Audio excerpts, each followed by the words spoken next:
When Nehemiah learned that Jerusalem's wall had been destroyed, he prayed for God's help and for favor with the king, and God answered. The king allowed Nehemiah to return to Jerusalem and gave him everything that would be needed to rebuild the wall. Nehemiah went to the city, shared his plan with everyone, and got to work.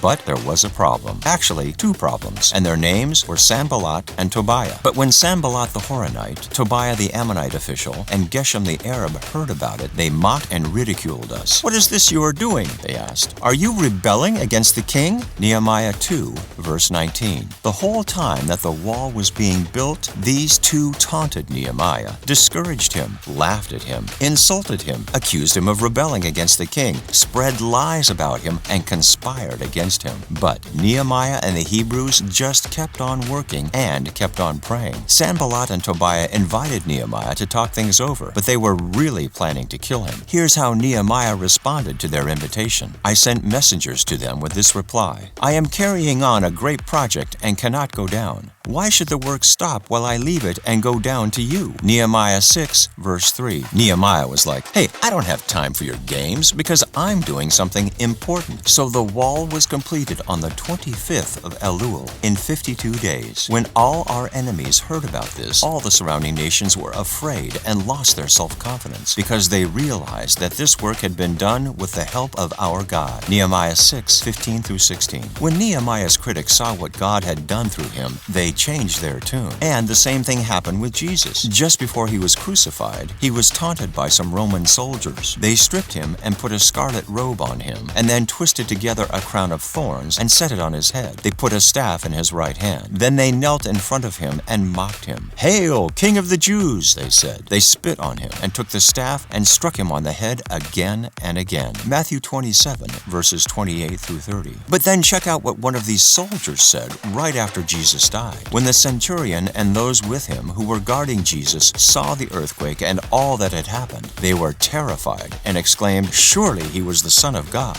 Matthew 27, verse 54. When people who oppose God see his incredible faithfulness in action, they change their tune. And he is also faithful to us. If we are faithless, he remains faithful, for he cannot disown himself. 2 Timothy chapter 2, verse 13. God is faithful to us even when we are faithless. Even though we make mistakes, in the end, our critics and enemies will see that God is faithful.